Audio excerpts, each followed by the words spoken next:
Thank you, Connor. It's kind of surreal standing up here. I was just saying to Mr. Palmer that the last time I was in high school was when I was an actual student about 20 years ago. Just to give you an indication of how far ago that was and how long ago that was.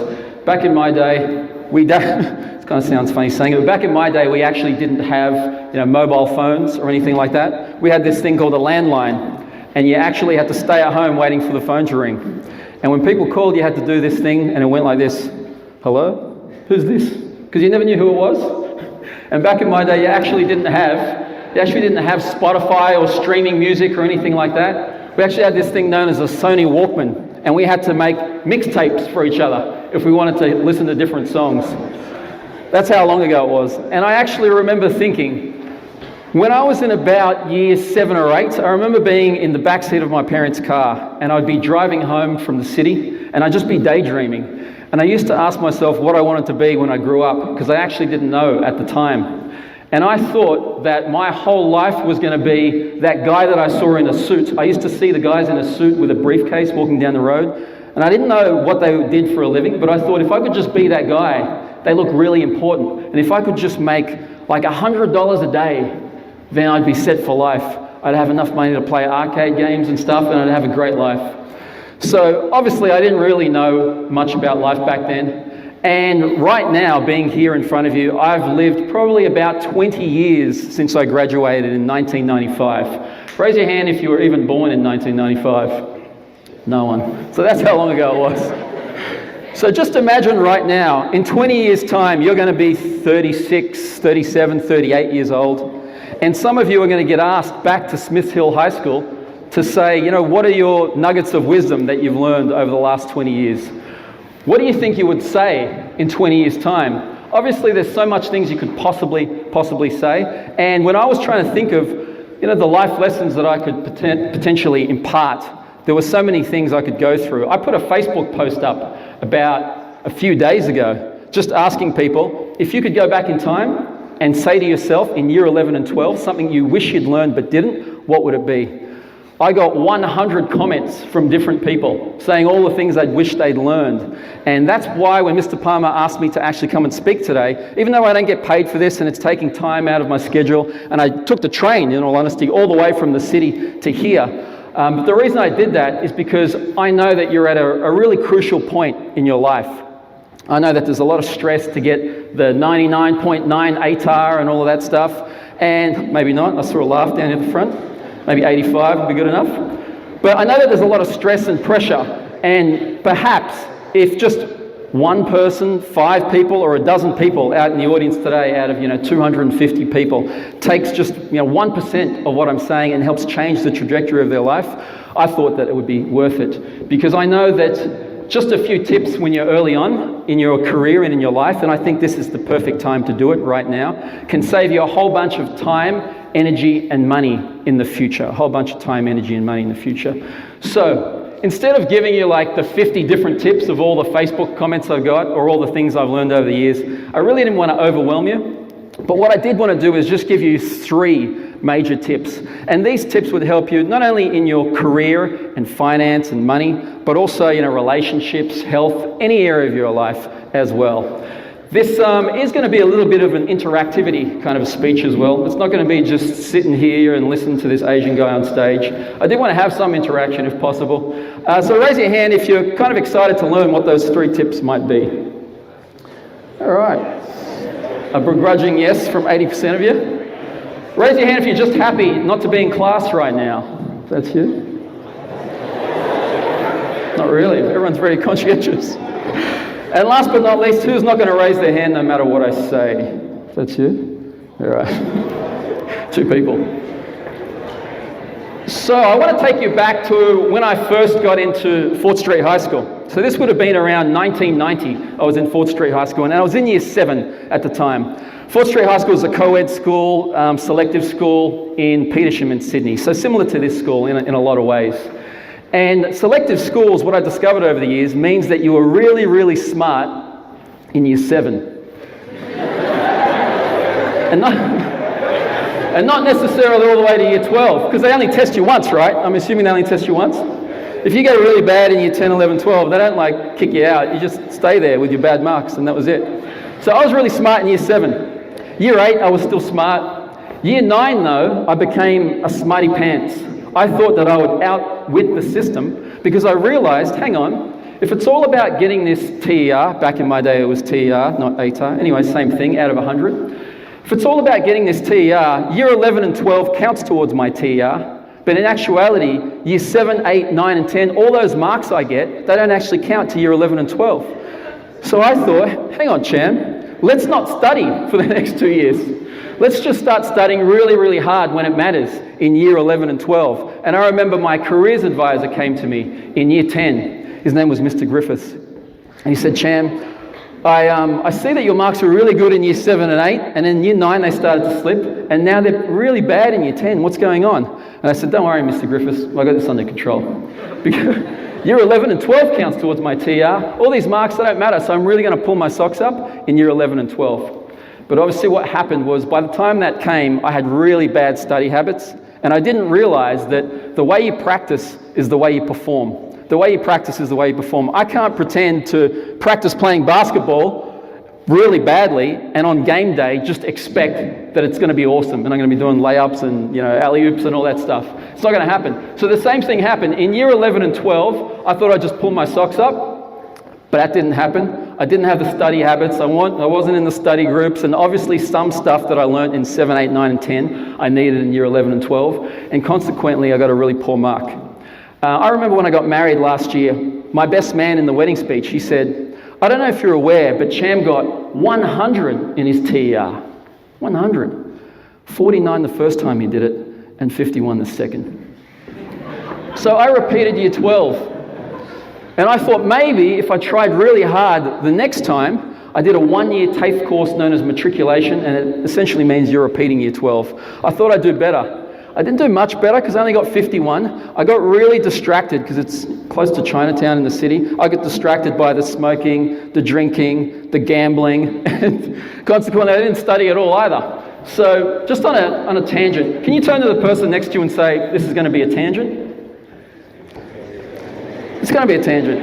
I'm going to go on a slight tangent. I mentioned the smoking, the drinking, and the gambling. I don't know how else to say it, and I wanted to go on this tangent just because, to put it straight, gambling almost ruined my life. I don't know if you ever gambled before, but I'm just here to say, to save you a lot of time, energy, and money, don't gamble. In actuality, if I was to rephrase that, you can gamble, but just expect all the money that you gamble to lose. Because it took me some time to figure out, I was probably addicted to gambling for about 4 years of my life, which means that I spent every dollar I had pretty much on a poker machine or at the blackjack table because I thought it was really cool. But what I didn't realize is the mathematics behind it. You actually can't beat maths, and this is what happens sometimes. If you put $100, and I know this is a tangent, I'm going to get back on point soon, but if you put $100 into a poker machine, most people see that their credits steadily decline until they've got 0. And they think, I've lost so many hundreds of dollars in this machine that it's got to pay out sooner or later. So I'm going to keep putting my $100 in until it pays out. But what happens is that poker machine is actually programmed to return in the vicinity of 90 to 95% of every dollar it gets. So for every dollar it sees come through the machine, it's programmed to return you 90 to 95%. So when you put your $100 in, it gives you back $95. But you keep playing and you put that $95 back in, and it gives you 95% of $95. So now you're at whatever that is, $91, 84, all the way down to 0. So you think the machine's going to pay out, but it's already done what it's supposed to do, give you 95 to 90% of the return back. So you can't beat that mathematics. They obviously didn't build a huge casino on the back of people winning. So that's the end of the tangent. Don't gamble. Everyone okay with that? Or only gamble what you're prepared to lose. Anyways, so I repeated year 12, and I got a really bad mark. I got 49 and 51, and the scores were horrible. I mean, what kind of uni degree can you get with 49? Pretty much nothing, right?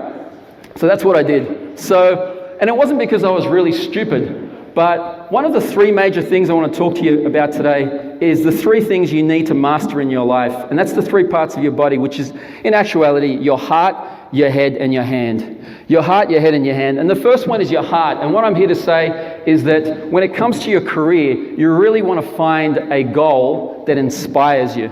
You want to search for a goal that's inspiring to you, not to anyone else. Because I know right now in your life, there's a lot of noise going on. There's a lot of different people with their opinions enforcing them upon you, telling you what you should or shouldn't do with the rest of your life, which is a huge amount of time. But the decisions that you make right now can impact your entire trajectory of your life. So as an example, I had my parents in my ear telling me what to do. So my parents came on a boat from Vietnam about 38 years ago, pretty much when I was a baby. So they grew up in another world of safety and security, and they thought that what I should do with my life is get the most secure job possible and work my way up to the top, whatever that meant for them. So they said that I should study really, really hard, which obviously you should. I'm not saying don't study hard. And then you should get the best mark possible so you can become a doctor or a lawyer. And I remember my mum used to throw in these side stories thinking that I didn't know what she was doing. She used to tell me about her friend's friend who's a pharmacist and is making good money, and then why I should be a pharmacist or a doctor or a lawyer. So you've got your parents trying to impose their views on you. Then you've also got the school system trying to impose their views as well. Not that that's good or bad, but it's just an opinion and you don't necessarily have to take it.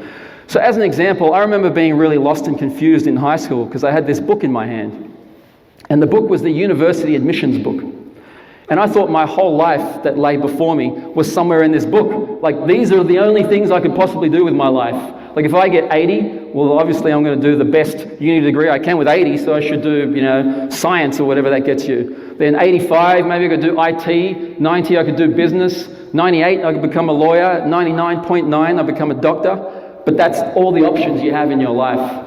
But that's not true. That's not all the options. And having talked to, since I've been in this school, which has been 15 minutes or so, I've talked to 3 teachers.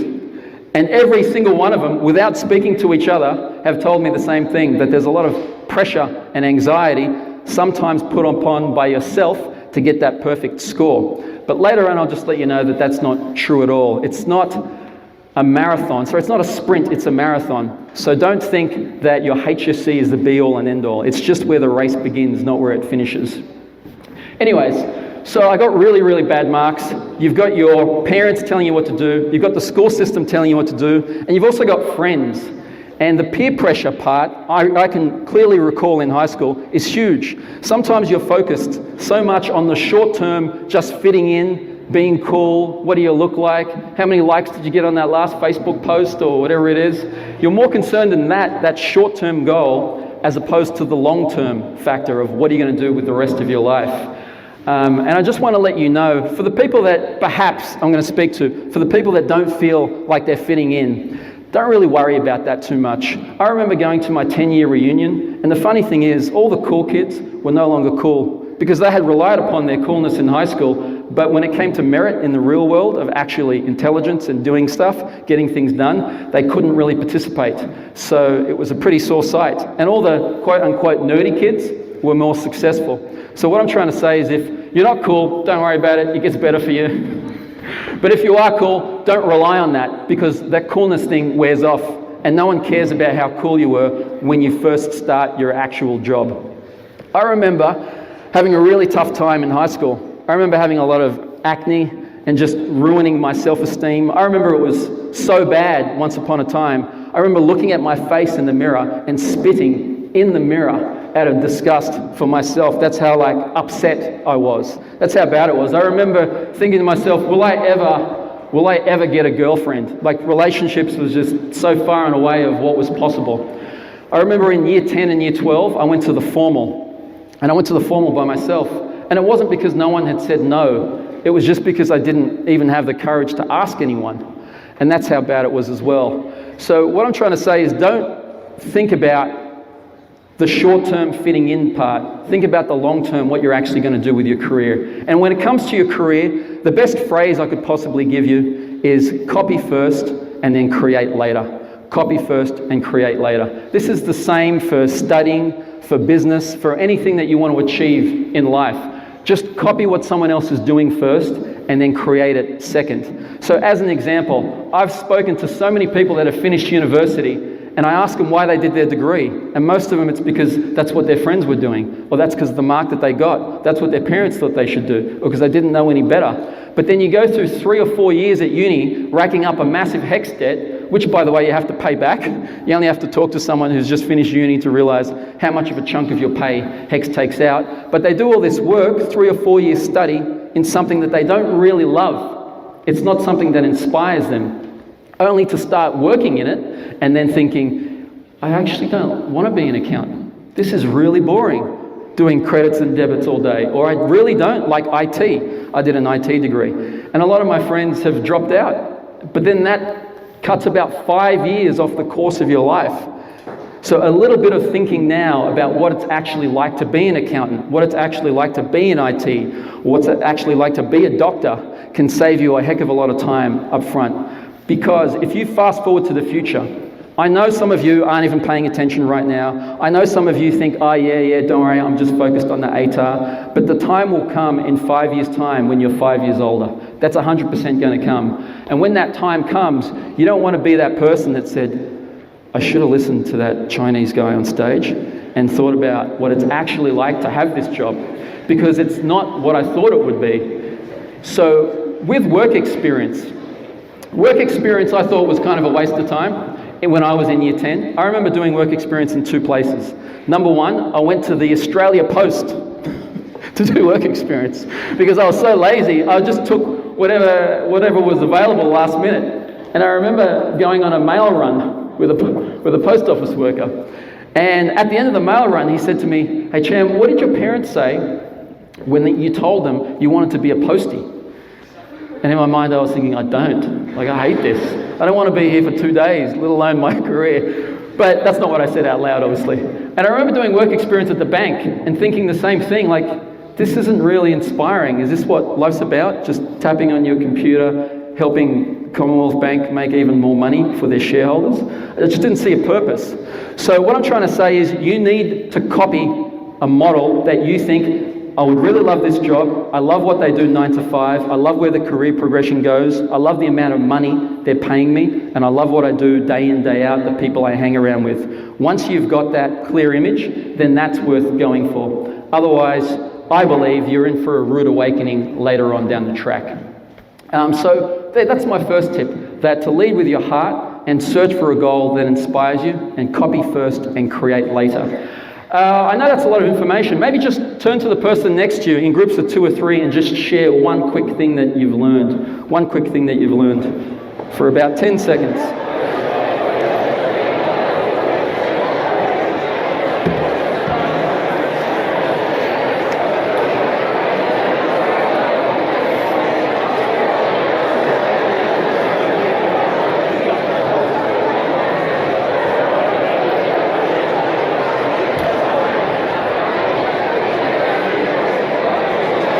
And press pause, press pause, press pause.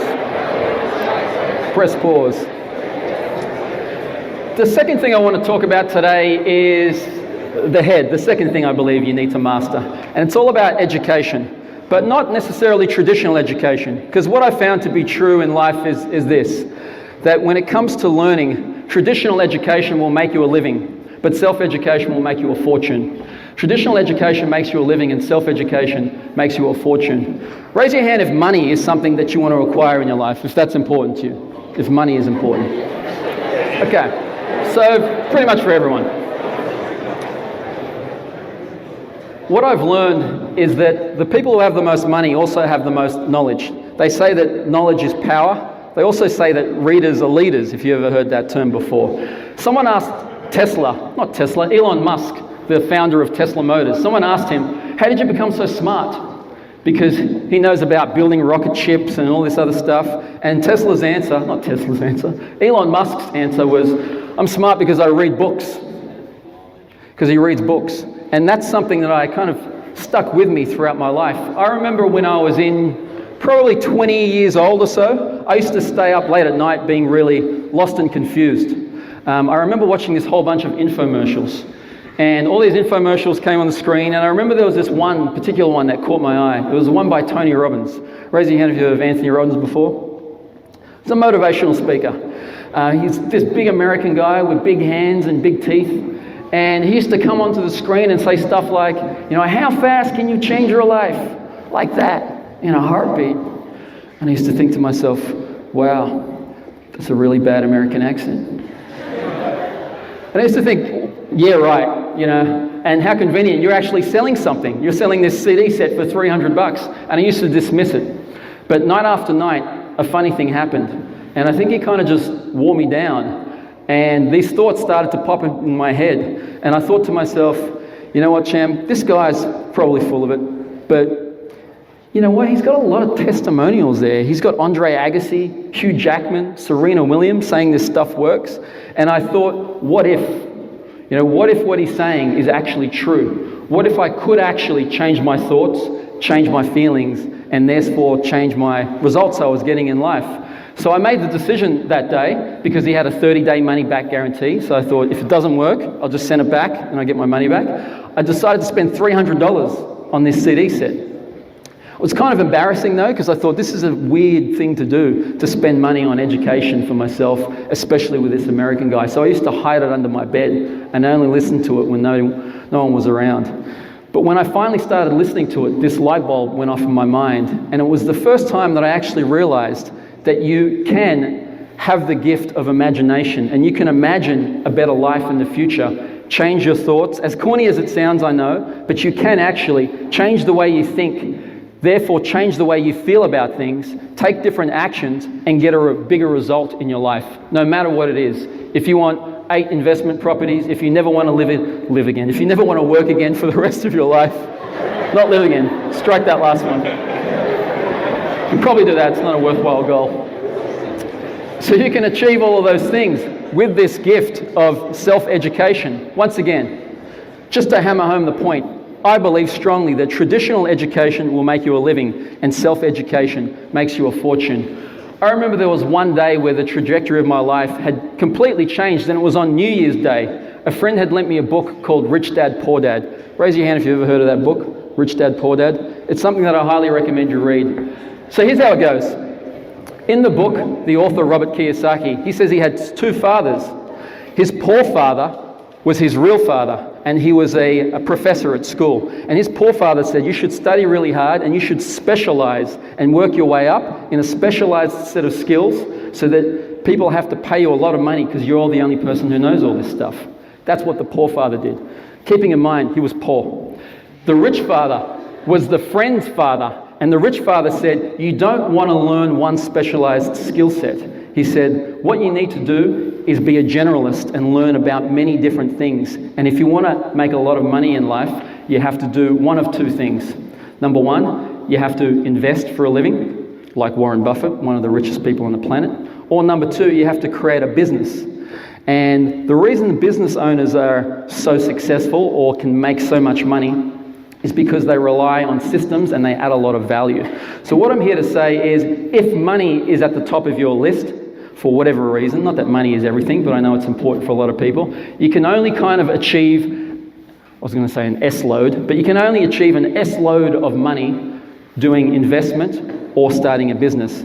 So after reading that book, I decided to get a job in sales, because out of all the things I've discovered, the skill of selling, and I know for some of you that could be a dirty word, sales, that's like a really bad job, but the skill of selling is the ability to influence someone to make a decision. Whether that's Barack Obama from a podium or a salesperson who sells you stuff, it's the ability to add value to another person's life. And I realized that was a massive skill to have, and that's what led me onto the path of business. Anyways, reading books, I believe, is extremely, extremely important. And sometimes people think, I could never learn that because maybe, I'm not a salesperson, or I'm not a business person, or I'm not good with technology.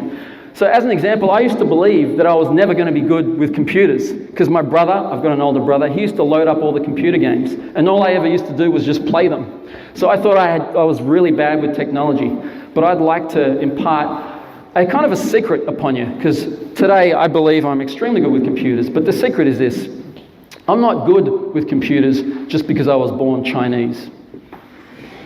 So sometimes people think just because you're nationality, you're good at things. The same goes for Kung Fu, mathematics, and ping pong.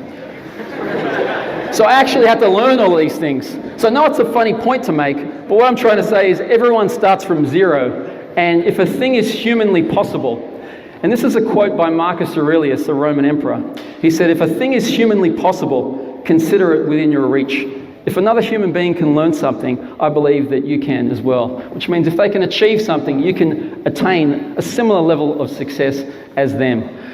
Sometimes people think they can't learn things. I'm here to say that it's just taking things one step at a time. Raise your hand if you're kind of scared of public speaking. If that's you, you're kind of scared of public speaking. If you're too scared to raise your hand in public, okay. So take public speaking as an example. Every one of you today has talked in public already. You've done it with one person.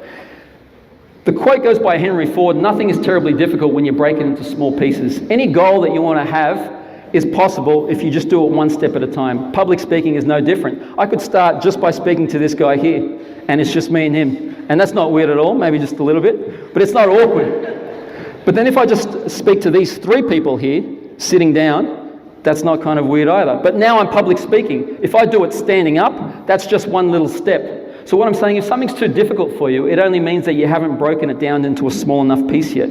Now I can speak to 5 people, and I'm not really nervous because, you know, the jump from 1 to 3 to 5 isn't huge. And now we go to 10, now we go to 50, and now we go to 250, and the nerves are kind of gone. But back in the day, I was definitely that scared Asian guy who was thinking, I hope the bell rings because I really don't want to do my speech today. I'd rather postpone it to Monday as well.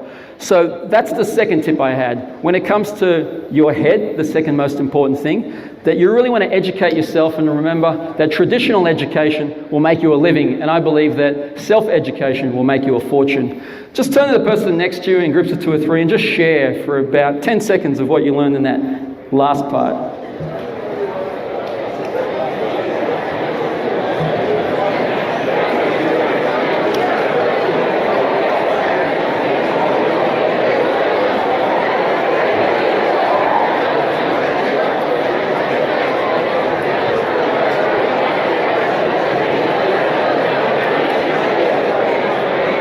Let's go. All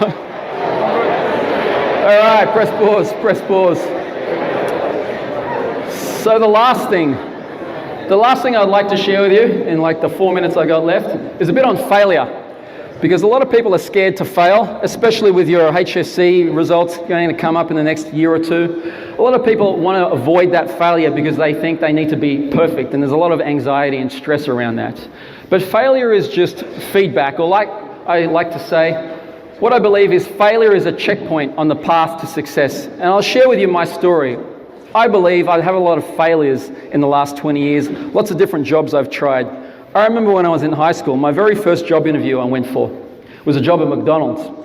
And it's a funny story, I actually didn't get the job at McDonald's. I wasn't good enough for that job. I remember when the guy asked me, why do you want this job at McDonald's? I said, because I want to make pocket money so I can spend on stuff. And he said, we'll call you back. This was after about 5 minutes of the interview. He said, we'll call you back. I waited for a phone call that never came for 2 weeks until I gave up. I went back about a month and a half later and I interviewed with the exact same guy. His name was Gareth, I still remember. This time though, I remembered from my past failure of the last time, and I didn't say that. I said, I want a job at McDonald's because I want to contribute to your organization. I want to make a difference. Blah, blah, blah, blah, blah. And he hired me on the spot. And I remember thinking, oh, you lying son of a... Last time you said you're going to call me back and you didn't. So I discovered that day that everyone in the world pretty much is tuned into a radio station. And the radio station is WIFM, W-I-I-F-M, otherwise known as What's in It for Me. And that you can help other people get what they want, you'll get everything in life that you want, just through adding value. So I had a job at McDonald's. Obviously, I'm not working at McDonald's anymore. I left that job. I remember working as a checkout chick at Woolworths, I think it was, for about a week. I discovered I didn't like that. I remember I worked in a factory. I started on a Friday, and because I started on a Friday, he gave me my pay packet on a Friday. It was making brake pads at a factory. And I took that $35 for the day and I left, and I thought, this is a really terrible job. I also worked at the casino. I worked in IT as a computer programmer, and I realized it was just kind of meaningless. But every time on my so-called failure, I would ask myself, what is it that I don't like about this job and what can I learn? So what I want to say is failures aren't really failures. Whether it's your HSC, that exam, or this assignment, failure is just a checkpoint on the path to success. It's just a stepping stone as well. I also remember working at the casino for a couple of years. I remember doing sales. I had a job in sales for a couple of years as well, until I finally started my company, Authentic Education, with my business partner in 2009. But all those things I learned before helped me with my current business, which I've had for about 7 years. If I never did that sales job, I wouldn't know the skill of sales in my current business. If I didn't do that job as a personal trainer, I did a personal trainer for a year because I thought it'd be cool, I would still be thinking right now, what if I did these other jobs? I wouldn't be as certain or as sure about my current business. So what I wanted to say in the last part is, don't be afraid to fail. It's just a checkpoint on the path of success. But a lot of times, especially right now, you're so concerned perhaps with getting that 99.9 ATAR. I remember my wife, she went to another selective school called Borkham Hills High, and in her ATAR, she actually got 94.5, and she cried that day because all of her friends were comparing scores from 99 upwards. I don't know what that music is. Maybe that means I've got to wrap up. So what I want to leave you with is this. The three major things. It's to do with your heart, your head, and your hand. When it comes to your heart, just find a goal that inspires you. When it comes to your head, just remember that traditional education makes you a living and self-education makes you a fortune. And when it comes to taking action, just know that failure is just a checkpoint on the path to success. And I want to leave you with these words from a song by Baz Luhrmann. It says that the race is long. It's not a sprint, it's a marathon. And remember, in the end, the race is only with yourself. Thanks for listening.